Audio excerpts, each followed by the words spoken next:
be talking about two short topics: surgical consideration in adults and surgery ethics that are involved in surgeries. No? So let me start by talking about some facts. No? Because of the advances that we have made in medicine, there's an increased number now of senior citizens. No? Those are people more than 60 years old. And due to this change, there is an increase in prevalence of hip fracture among patients 70 years old and above. And this would potentially increase over time, and it is estimated or projected to be about 175,000 to 2,000 in the year of 2050. No? And this is not only seen in the field of orthopedics, but you will see all across specialties that there is an increased number or a significant portion of your patient will belong to the older age group. Not unless, of course, if you go into pediatrics, no choice. You only see pediatric patients. So let me start with a sample typical case in my practice. This is a 90-year-old female with a history of fall sustaining a fracture of the hip. This is an intertrochanteric fracture. This is a cross-table lateral view with the following comorbids: hypertension, coronary artery disease, diabetes mellitus. Question is, will you perform surgery in this patient so they can walk and be functional again? Or just have them lie down in bed until they die? When you talk to the relative or patients about the surgery, common responses will be, bakit pa po siya operahan, matanda na siya? Ooperahan, kakayanin pa ba niya yun? Kung hindi po maoperahan, ano ang mangyayari? What makes performing surgery in older adults more challenging? And what will be the best practices preoperatively to achieve the best outcome? So will be our topic today. No? And this is the topic outline. Most of the topics are lifted from Swartz 11th edition, but the discussion on physiologic age-related changes is from the 10th edition of your textbook. So these are the normal changes that will happen to our body once we grow old. There will be less muscle mass within our body, and instead there will be an increased fat deposition. The lungs will have a smaller vital capacity, decreased airway sensitivity, decreased partial pressure of oxygen, and as the lung age, there is a gradual increase in its closing volume. This is mainly due to the small airways that begins to collapse at a higher volume or before expiration is complete. The heart will have a lower maximum heart rate, cardiac output, and ejection fraction. And in time of stress, the demand of the heart, can only rely on the increase in end-diastolic volume to increase its output or the stroke volume. There is also diminished sensitivity to ambient temperature and less efficient mechanism of heat conservation, production, and dissipation. In times of infection, febrile response may be absent. The kidneys may eventually get small and function less in regards to water and electrolyte hemostasis, but there will be an increased glucose reabsorption, which makes patients prone to developing either hyperglycemia or a hyperosmolar states. Please remember that a normal serum creatinine in this age group might actually not be normal. No? It only reflects that there is decreased clearance of creatinine because these patients had less muscle mass, no? Thereby less creatinine production. So this is a complete table of physiologic changes. It was lifted from the previous version of our textbook. No? Please read on this further. So because of all these changes that happens in adults, all adults, we patient may develop or a surgical patient may develop geriatric syndromes. These are clinical conditions that do not fit into the strict disease categories but can substantially negatively impact the quality of life and result in disability. So there are three, namely frailty, falls, and delirium. And we will go through them one by one. Frailty is a symptom associated with advanced age that results from a decreased physiologic reserves and which makes patients less resistant to major stressors, such as invasive surgical procedures. It is proposed to be diagnosed with these two criteria: the phenotypic model, which evaluates the patient into five categories, and the deficits accumulation model, in which 92 deficits are considered. So this is the phenotypic model. Patients are evaluated for weight loss, exhaustion, physical activity, walk time, and grip strength. No? When one or two of the criteria is present, it is considered an intermediate risk for poor outcome or pre-fail status. If there are three or more, patient is at risk as a heightened risk for poor outcomes. So weight loss means that there is an unintentional loss of weight in the last year. Exhaustion is evaluated by using the CESD depression scale and asking to and looking for the two statements. I felt everything I did was an effort. I could not get going. And then you ask for the frequency. How many times in a week do they feel this? If it's 3 to 4 days or more, that is considered positive. Physical activity, it's measured based on how much energy expenditure in a week. Those who have less than 383 energy expenditure, uh, those are considered not enough physical activity and may be considered frail. Walk time is measured by asking the patient or timing the patient walk 15 feet.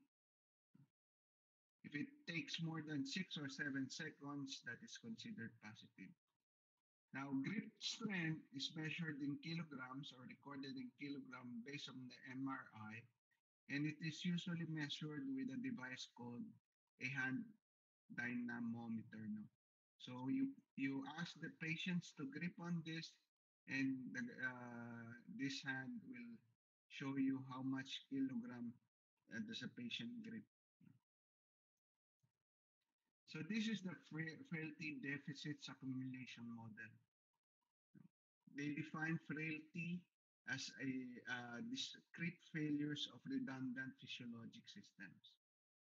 And when you use this model, you get a frailty index, which is developed from accumulation of 92 deficits, which includes signs and symptoms, functional impairment, and even including laboratory abnormalities.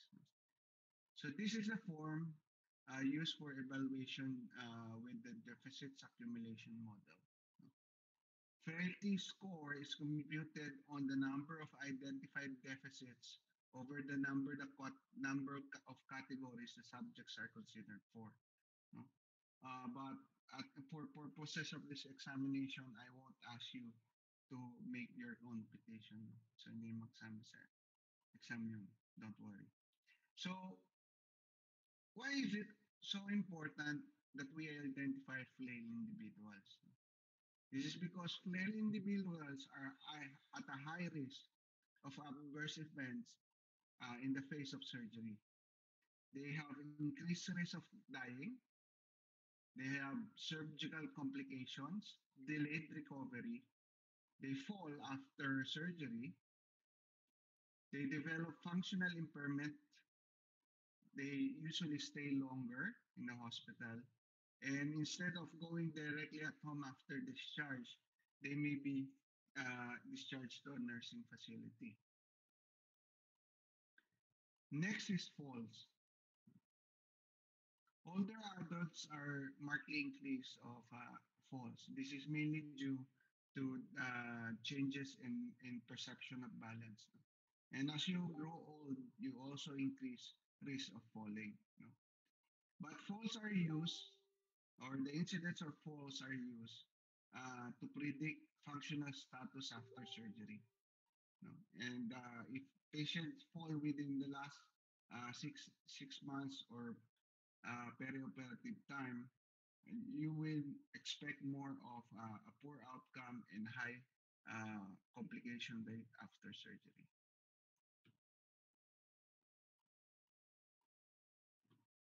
Next is delirium. Delirium is a disorder of attention and awareness that develops acutely and tends to fluctuate. This is very common among older adults, and the rates of delirium among all patients undergoing surgery depends on the surgical procedure and exposure to inhalational anesthesia. Patients who develop postoperative delirium have more likely or 2 to 3 times risk of mortality within the first year.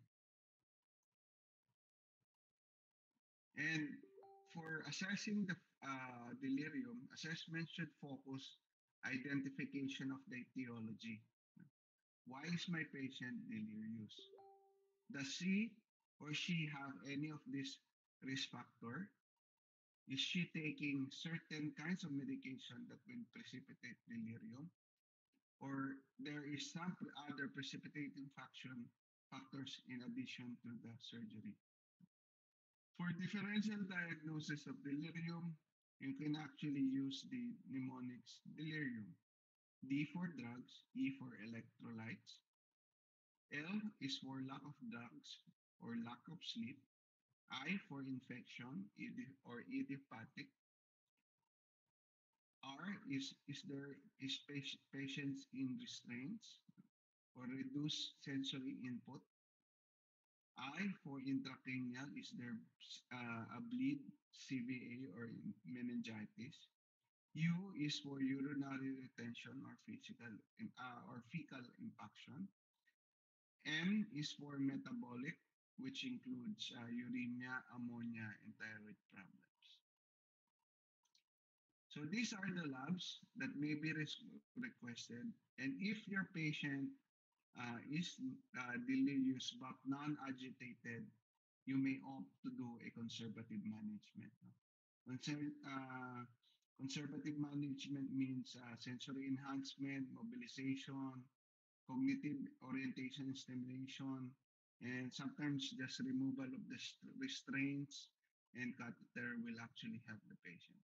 But if your patient is agitated, yeah, you may give a low dose of haloperidol, and is the dosing for your uh, giving of your haloperidol. And then usually this patient responds by when you have 1 to 2 milligram of haloperidol already given.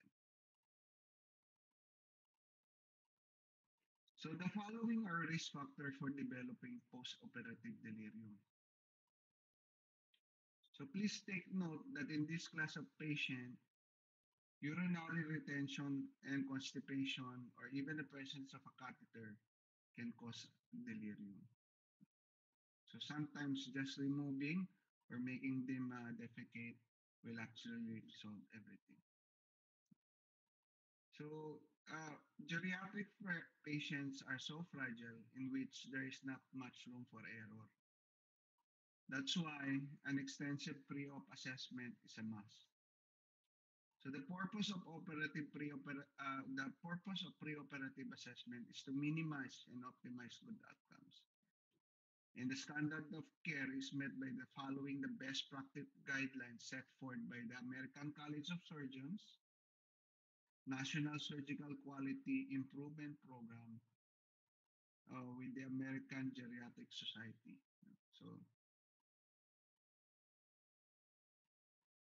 So So the preoperative assessment includes assessing activities of daily living, no, and instrumental ADLs.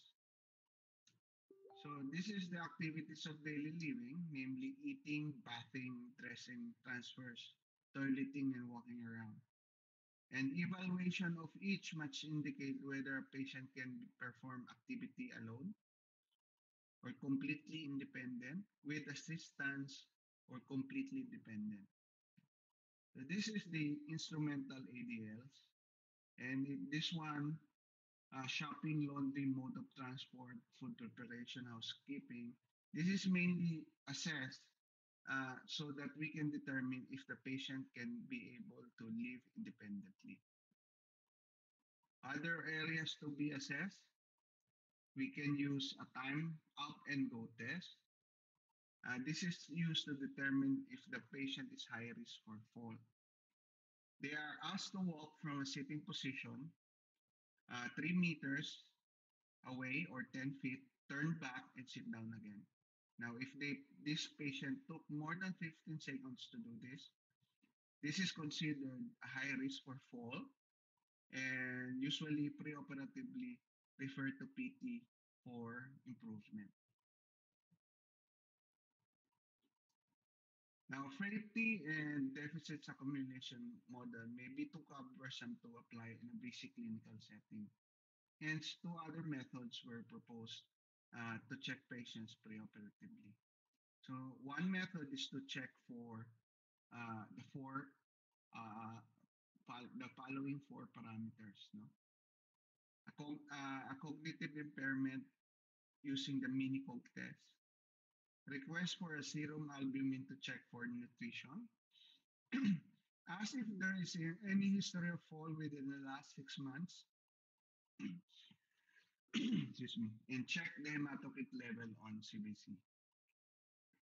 The other method is done by using the time up and go test and looking at the Charson comorbidity index. So this is the Charson comorbidity index.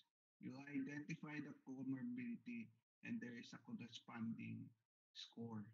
Now, for each decade of the patient, you add one to the score above. So, for example, your patient is 60 years old, so everything here should be a plus two. Okay. So this is the mini-cog test, and it is considered a vital sign measure for dementia. It is done first by asking the patient to remember just three words and asking them to repeat later on. The second activity is asking them to draw a clock on a circle. And this activity are scored based on these following parameters. Now, a total score of 0 to 2 suggests a possible impairment and requires referral, and 3 to 5 is normal. Now, assessing the patient decision capacity is very important, no? So that they can, you are sure that they can provide an informed consent. Now, there are four legally relevant criteria for decision making. The patient can clearly indicate his or her treatment choice. The patient understands the relevant information communicated by the physician. The patient acknowledges his or her medical condition, treatment options, and likely outcomes. The patient can engage in rational discussion about the treatment options. And then another thing to assess preoperatively is depression. They should be screened in the pre-op settings, as up to 11% of the population or all the geriatric patient may have depression. And the following are risk factors for depression: female gender, disabled, those who have just recently lost someone, those who cannot sleep, poor health status, those with cognitive impairment, living alone, and those who are diagnosed with a new type of illness, especially if it's a terminal disease. No? Screening for depression is done by asking the two questions. In the past 12 months, have you ever had a time when you feel sad, blue, depressed, or down for most of the time? In at least last 2 weeks, for at least 2 weeks. In the past 12 months, have you ever had a time lasting at least 2 weeks when you didn't care about the things that you usually care about, or when you didn't enjoy the things that you usually enjoy? Now, if the patient said yes to either question, a further evaluation by a primary care physician, geriatrician, or psychiatrist is recommended.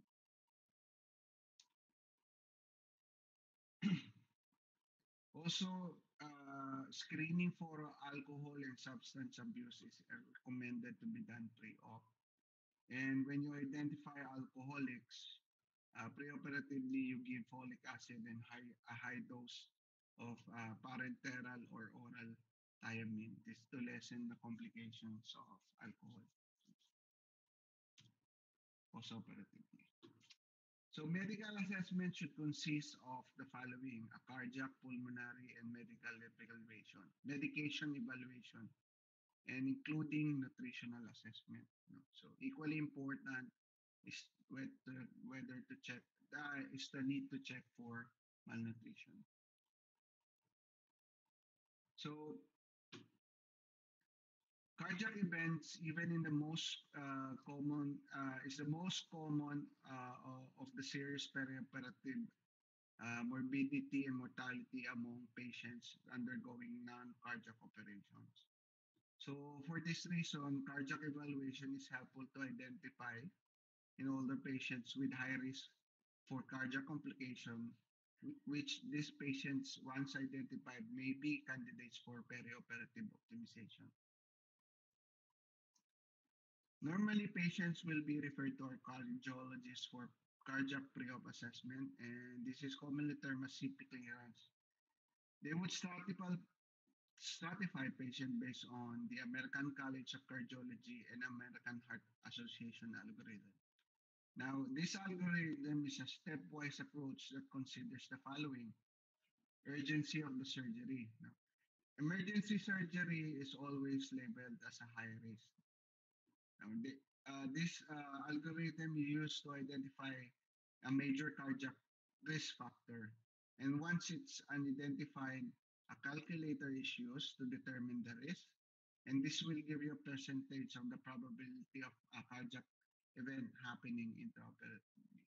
So they usually write this on the chart as your patient is a moderate risk for the procedure with a 10% of having a cardiac event perioperatively.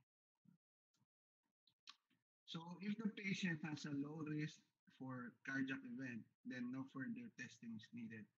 But if there's an elevated risk of having a cardiac event, determination of the functional capacity with an objective measure or scale is needed.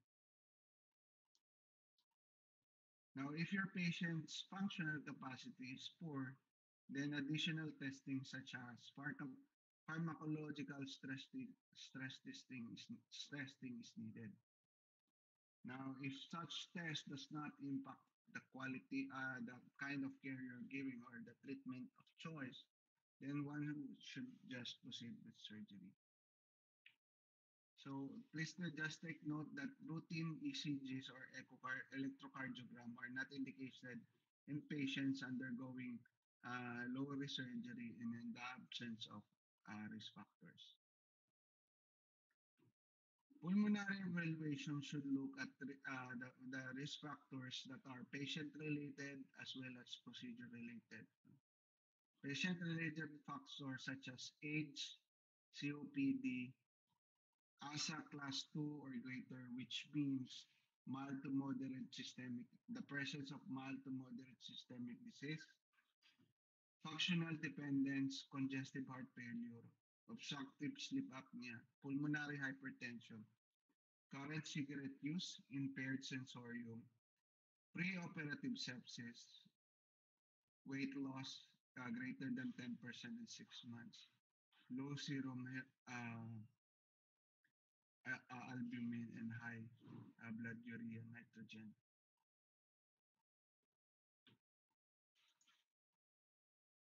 Risks associated with surgeries are a long surgical time, procedure within the thoracic wall, doing the surgery in an emergency setting, putting the patient in general anesthesia, transfusion of blood products, and residual neuromuscular blockade after the operation. Now, and of note, obesity, well-controlled asthma, and diabetes is not considered a risk factor for pulmonary complications. But if the patients with COPD and asthma is not medically controlled, they should undergo pre-operative optimization, stop smoking, pre-operative inspiratory muscle training, chest X-ray, and pulmonary function testing is required. Now, you should be just a caution in the pre-operative medical evaluation. There is a tendency, for clinician to request numerous high-costing and unnecessary laboratory testing.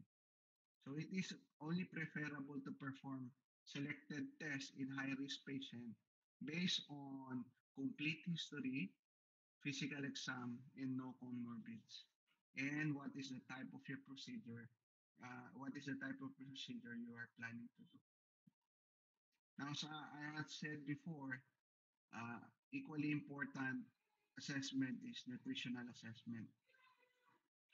Uh, this is im- uh, this is very important since patients with number one, if you identify patients with poor nutrition, that can be modified preoperatively. However, if you didn't do your nutritional assessment and patient has poor nutrition, they are at increased risk of poor operative complications. You can have infectious complications such as surgical site infections, pneumonia, and UTI. Or you can have wound complications, the wound dehiscence, and if you suture or you do surgery on the bowel, you can have a lot of anastomotic leaks. No? And usually malnourished patients stay longer within the hospital. And that would put your patient even at a greater risk of infection. So this is to screen for evaluation, we use this following guidelines. And in order to screen, we calculate for the body mass index and BMI of less than 18.5 kilogram per meter square, that is considered malnourished. Measure serum albumin and pre-albumin. Less than of less a value of less than 3 point of less than 3 gram per deciliter is considered low, and inquire about an intentional weight loss. And if the weight loss is greater than 10 in the past 6 months, that is considered positive. Now, another group, Aspen, it favors more of an individual approach and states that measuring albumin and pre-albumin does not adequately reflect the patient's nutritional status. So based on Aspen guidelines, the presence of the following six factors would qualify the patient of having malnutrition: insufficient energy intake, weight loss, loss of muscle mass, loss of subcutaneous fat, and presence of localized or generalized fluid on extremities. Sometimes, if your patient is edematous, uh, this will mask weight loss. No? So, and lastly, diminished functional status, which is measured by your hand grip strength. So, part of the pre-op exam is a careful review and documentation of the patient's complete medication. This should include non over-the-counter drugs, NSAIDs, vitamins, eye drop, topical, herbal products, and of course the prescription drugs. No? You should, once identified, we should discontinue medications that should be avoided prior to surgery. This is to minimize potential adverse events and interaction. You should also discontinue all non-medical, non-essential medications. No, and herbal medication should be stopped at least 7 days prior to surgery. Now, once we have a complete list of the patient's medication history, we should look also at the Bears list.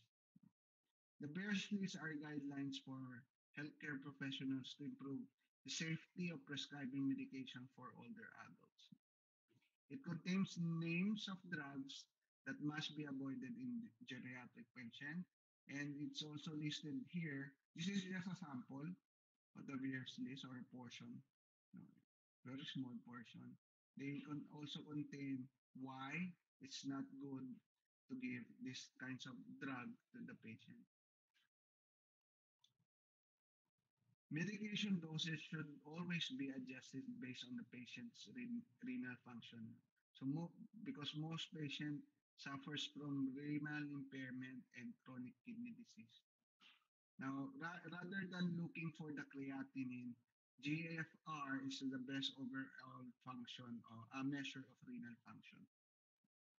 Creatinine can be normal in all people, but it really doesn't. It reflect the function of the kidney. It's just reflecting that there is loss or less production of your creatinine. Also monitor for uh, polypharmacy, no? Because 40% of age 65 and older are usually taking five or more medication prescribed by one or more doctor. And this patient even has the tendency to use OTC or self-medicate. They like to take dietary supplements together with their prescription medication. This is so important because polypharmacy has been associated with increased risk of cognitive impairment, morbidity, and mortality postoperatively. So adverse drug reaction directly increases with the number of with the greater number of medication. So part of pre-op preparation is to do patient counseling. It is imperative that the surgeon have a substantive discussion with the patient prior to surgery. And the goal is to determine their preference and expectation, and that the family member and potential decision makers, surrogates, be involved in the discussion. So the following are points to be included in the conversation.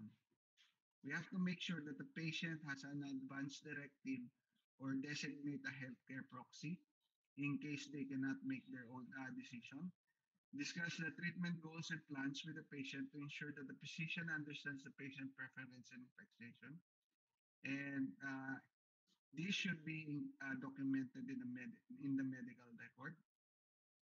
The surgeon should describe the expected post-operative course and possible complication, including the potential for functional decline and possible need for rehabilitation or transfer to a nursing home care.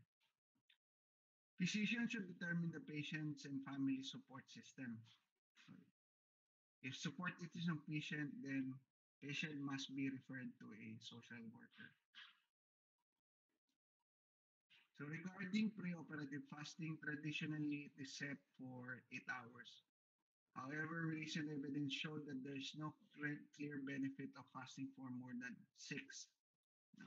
And geriatric people rarely tolerate fasting. So the American Society of Anesthesiologists recommends the following. For clear liquid, it can be stopped just 2 hours pre-op. For light food or non-human milk, 6 hours. But if patient have accidentally eaten more food from particularly fried, fatty, and foods that are difficult to digest, then we need at least 8 hours. And patient with identified comorbidities or diseases that can affect gastric emptyings, such as diabetes and hiatal hernia, this patient may require additional periods of fasting. Now, antibiotics, for pre-op antibiotics, pre-op antibiotic prophylaxis should be given 60 minutes prior to skin incision. Now, antithrombotic prophylaxis in orthopedic procedures such as total hip replacement, total knee replacement, they are prone to developing DVT or your deep vein thrombosis. So they are usually started on low molecular weight heparin, 12 hours post-off for a minimum of 10 to 14 days and eat up to 35 days. In patients not undergoing non-orthopedic surgery, like abdominal surgery, bariatric surgery, thoracic surgery, they should have low molecular or low dose and fractionated heparin and mechanical prophylaxis with intermittent pneumatic compression. Now, for those who are familiar with IPC, intermittent pneumatic compression, it is a machine that provides alternating pressure to the extremities by means of air, and this is to promote a good blood circulation or prevent venous stasis. So for a patient undergoing craniotomy, spinal surgery, or cardiac surgery, which sometimes blood thinner may be contraindicated, so you will use mechanical prophylaxis alone.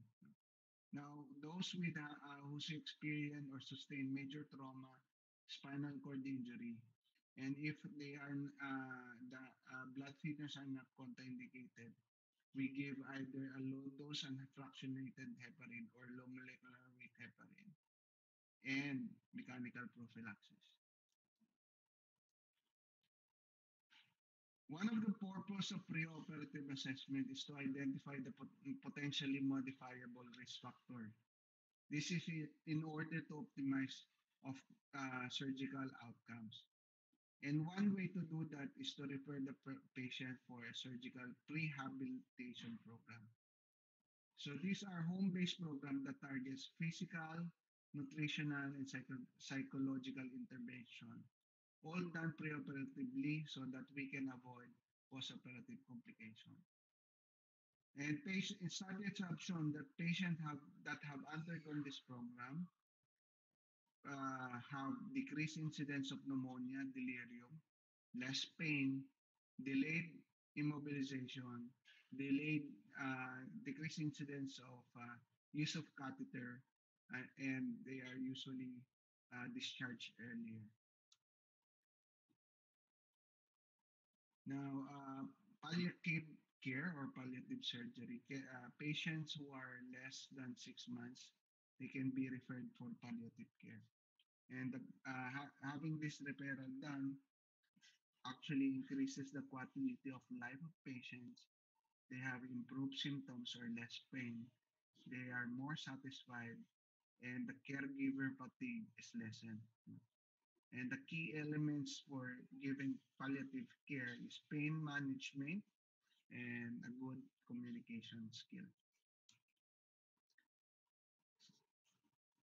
Functional recovery after surgery. It usually takes several months for the patients to fully return to activities of daily living and may even need up to 6 months to be independent in more complex instrumental activities of daily living. Adults are frequently discharged in acute care facilities rather than at home, even if they are functionally dependent at baseline. Because it is common in frail patients to suffer functional decline even after a successful surgery.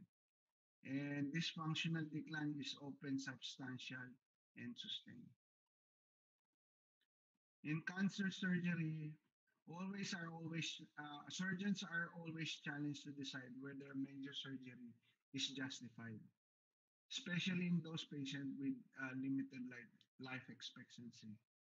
Now, if surgery is to be done, Post-operative life expectancy should be improved or at the very least not diminished. In certain emergency situations, such as acute abdomen, one third of the patients will not present with the classic signs and symptoms, no? Namely increased WBC, fever, and direct abdominal tenderness.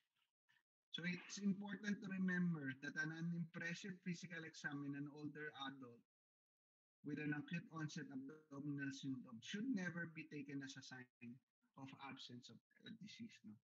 So absence of the following should not be taken as a negative findings.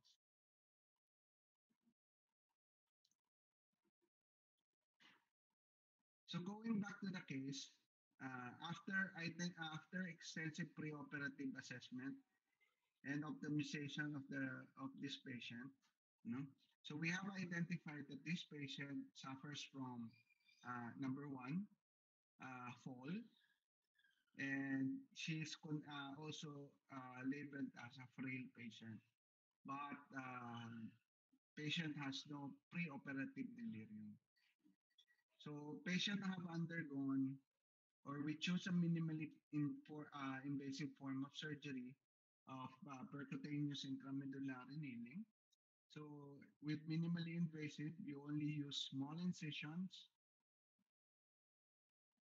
Thereby, small incision means less blood loss, shorter operative time to insert a intramedullary or proximal femoral nail. So after surgery, actually the next day after surgery, patient underwent gait training with facilitated by the rehab department. So patients, geriatric patient, it's not impossible to do surgery, but they are a special group which we need pre-operative assessment, identify the risk factors, optimize or treat before surgery to minimize your complications after.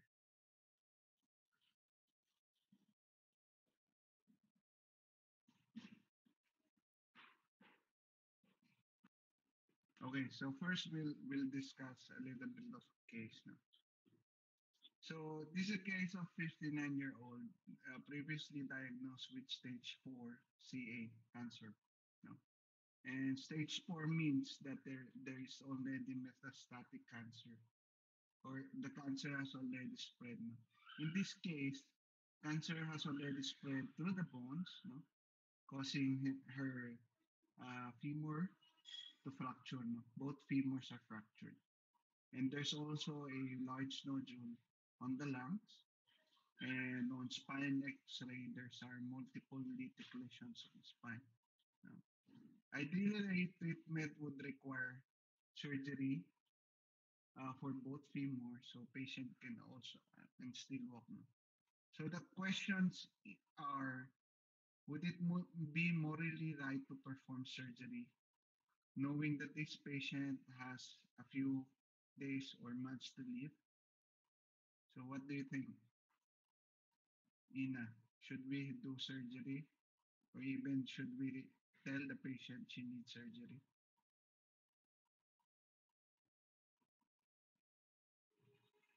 Ina, Hindi ko alam dun. hindi mo.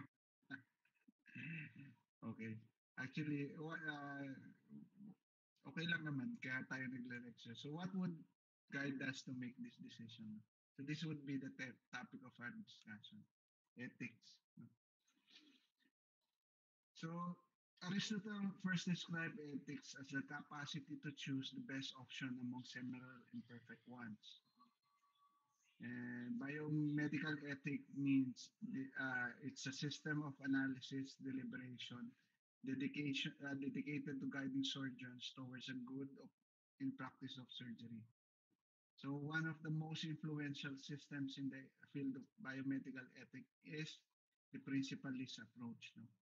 In this approach, ethical issues, moral dilemmas are deliberated based on the four guiding principles: principle of autonomy, beneficence, non-maleficence, and justice. When you say principle of autonomy, it means you have to respect the capacity of the individual to choose their own destiny. And it implies the patient has the right to make their own choices. Now, beneficence simply means to do good, and non-maleficent means do not do harm. Now, in certain situations, inflicting the least possible harm to reach a beneficial outcome is permitted. So this is mostly in the case in which treatment may have possible side effects. The principle of justice requires that fairness where both benefits and burdens of a particular action are equal. So the case paradigm for bioethics is used when the clinical team encounters a situation in which two or more values or principle comes into conflict. So the principles themselves do not resolve ethical dilemmas. Working with a patient, both the surgeon and the patient must use wise judgment to choose the best course of action for the specific case. The initial definition of informed consent is based on professional practice standard, whereby a physician is obligated to disclose to patients the kind of information that the experienced surgeon customarily disclose. But it was later changed into a reasonable person standard, where you as the physicians are obliged to disclose to the patients all information regarding diagnosis, treatment options, and risks that a reasonable person would want to know in order to make an informed consent. And these are the following are the four elements that must be included within the informed consent. The physician must disclose that the patient or surrogate has a capacity to make a medical decision. The surgeon must discuss or disclose all details regarding diagnosis, treatment options to be able for the patient to make this informed choice. The patient should demonstrate understanding of all disclosed information, and the patient authorized or consented to the treatment plan without undue influence. So these are the goals. These goals are aimed at respecting each patient's prerogative to autonomous self-determination, making their own choice. So in order to achieve these goals, the surgeon needs to make or to engage in a discussion about the cause and nature of the patient's disease, discuss the risks and benefits of available treatment options, as well as details regarding what the patient can expect after an operative intervention, including possible outcome, whether good or bad. Now, uh,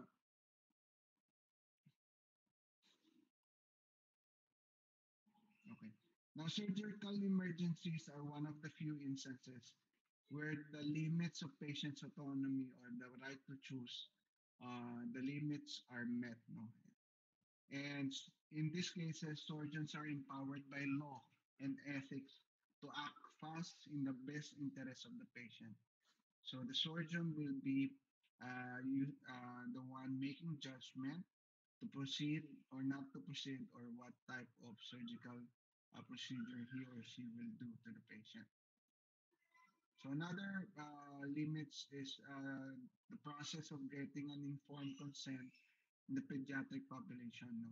Children may lack cognitive and emotional maturity to fully participate in the process, and they may also and they do not have legal standing to fully participate. But the surgeon can solicit for the child's assent for treatment.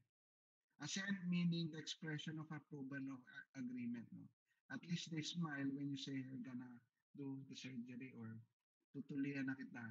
So they should at least smile and not protest, no?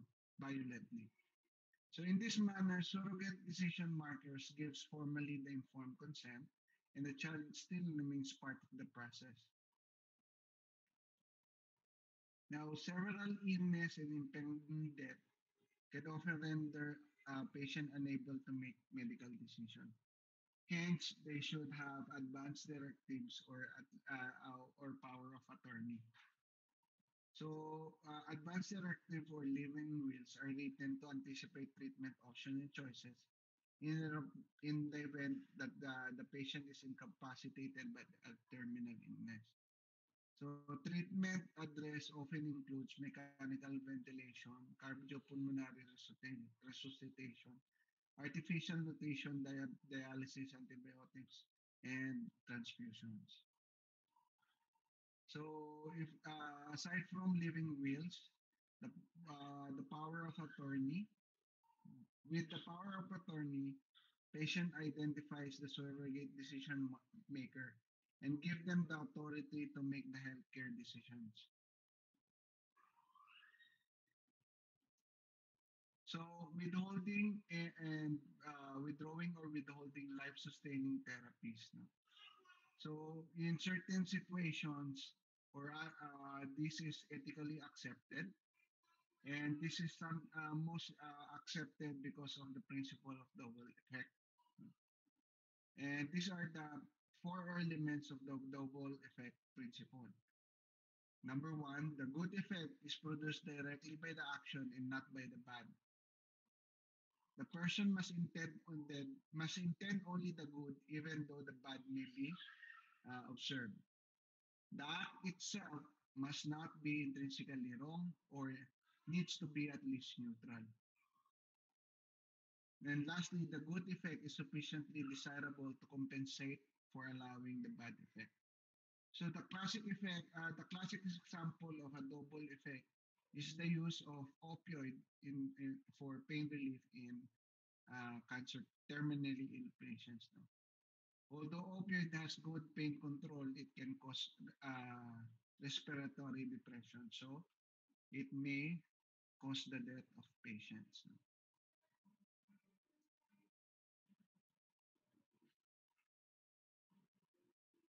So according to the principle, a treatment that is intended to help and not harm the patient is ethically acceptable, even if the certain side effect can shorten the life of the patient.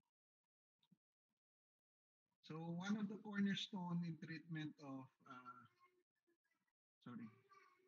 So this is palliative care, uh, an approach that improves quality of life of patient and families uh, by facing the problems associated with life-threatening illness through the prevention and relief of suffering by means of identification and impeccable assessment and treatment of pain and other problems, you know, psychological, physical, psychological, and spiritual. And palliative care is both a philosophy of care and an organized, highly structured system for developing care. So these are the indication in which you can prepare your patients for uh, palliative care. Presence of a progressive and life-limiting condition, as in need of assistance for clarification, reorientation of family and goals of care. If you have moral, ethical dilemmas, and situation in which patient or surrogates declines further invasive or curative treatments, if the patient is expected to die imminently or shortly after hospital discharge. And there's also, with palliative care, there's a provision for bereavement support for not only the patient and relative, but also for the patient care staff. Even if, especially if they have lost a colleague. So surgical, the standard of palliative care lies in agreement between the patient and physician.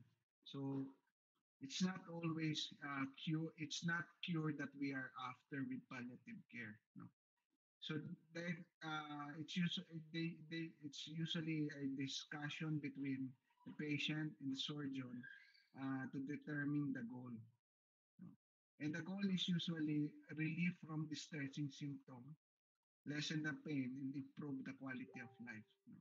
So this is a patient with a large osteosarcoma of the proximal humerus.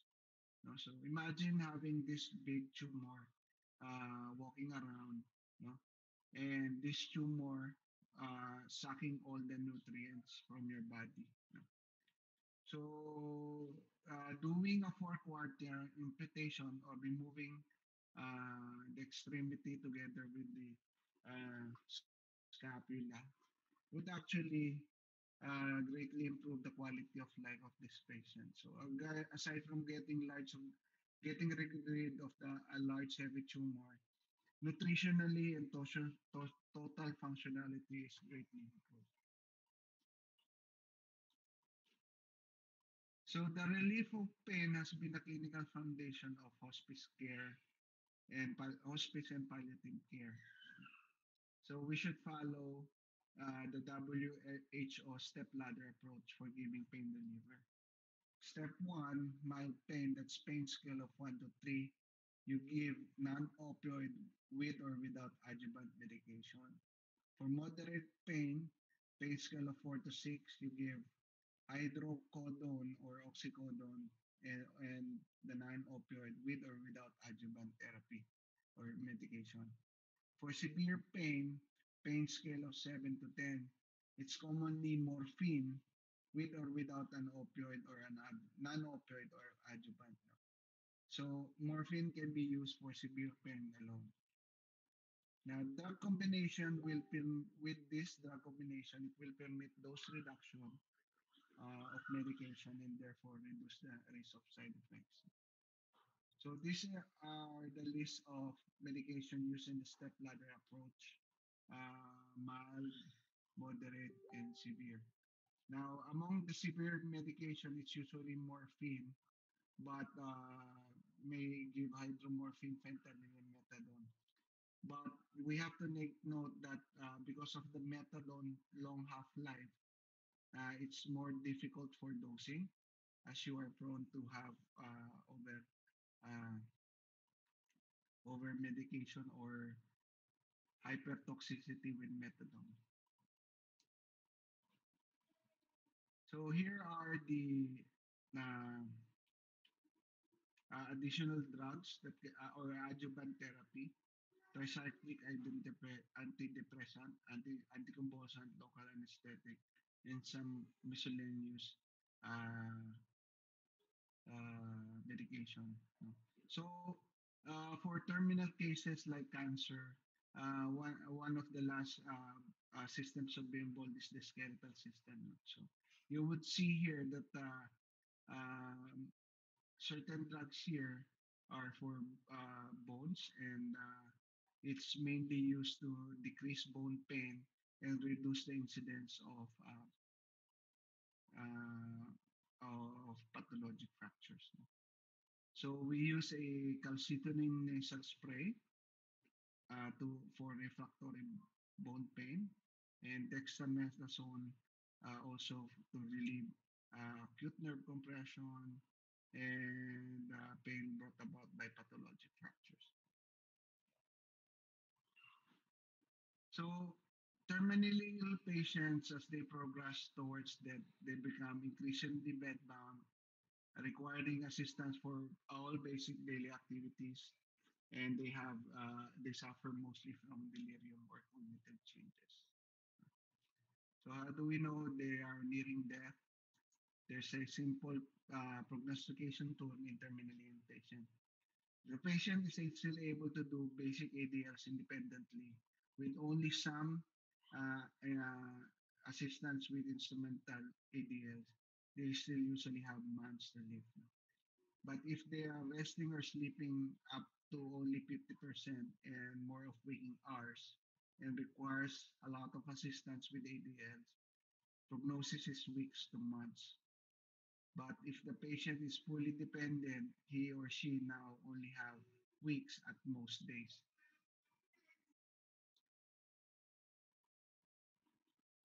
So major symptoms that threatens the comfort of dying patient in the last days are respiratory distress, pain, and cognitive failure. So that's why in patients with terminal illness, morphine is the drug of choice. No, aside from relieving pain, they could also address the they can address the respiratory distress. No,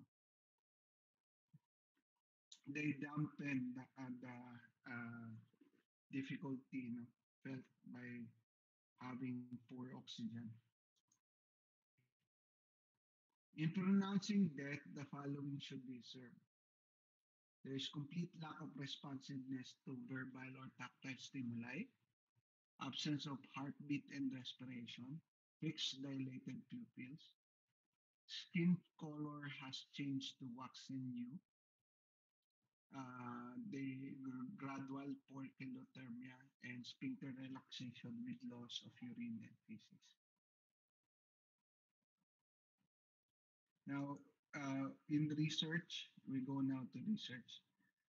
Conflict of interest can actually involve actual or perceived situation in which the individual stands to gain monetary by his or her role as a physician or investigator.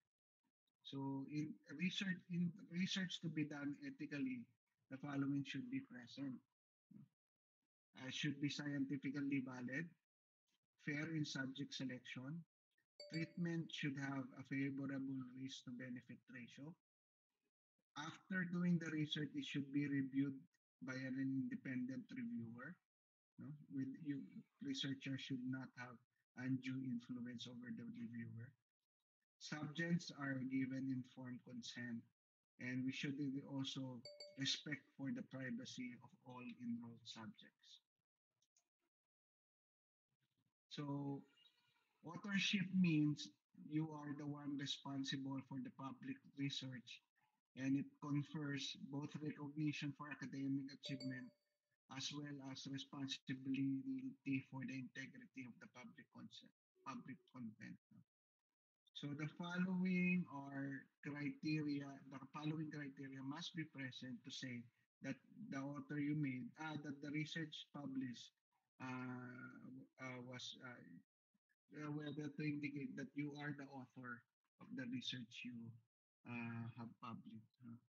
So the author should may have made substantial contribution to the concept and designs of the work. You should make drafting of the work or revisiting the work, final approval of the version to be the published, and you must agree that you are accountable for all aspects of the work and ensuring that the question related to the accuracy or integrity of any part of the work or research are appropriately investigated and resolved. Now, treatment treatment of patients, sometimes you may commit errors. In our part, surgical error. And surgical errors are usually disclosed in a formal exercise known as mortality and morbidity competence, no? Or M&M. The aim is to learn from the mistake and not that has been done and not to repeat the error. So, emphasis on the aim is to learn, not to castigate anyone. So, complete candor or transparency should be disclosed in order for us to really learn from this experience. Now, surgical errors, aside from declaring it in the hospital M&M conference, it should must also be disclosed to the patient. No? Because if we don't disclose this, we are violating the principle of autonomy and justice. No? The patient should decide what to do next, or will he or she still accept you as his or her doctor. So going back to the patient, the question is it morally right to do surgery here? So ideally, this both femurs should be fixed as to to address the quality of life of patient. No? So if we don't fix the both femurs, patient will not walk. She or she will have increasingly bed bound, and she will have tremendous pain. No? So ideally, even in terminal cases, surgical fixation is an option. Now, how did we decide here? So by doing the looking at the ethical principles, no. So in this case, it's not much of a problem because the patient refused surgery. So by virtue of right to self-determination or autonomy, uh, we don't really have to think about any surgical plans for her. No.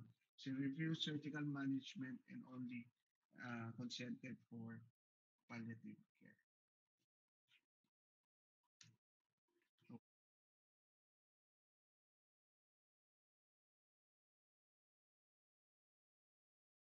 Okay, so hopefully gising pa kayo. But anyway, I will be posting the same PowerPoint on the Moodle. Iutos ko na. Baka malimutan ko pa. Do you have question? Section C and B.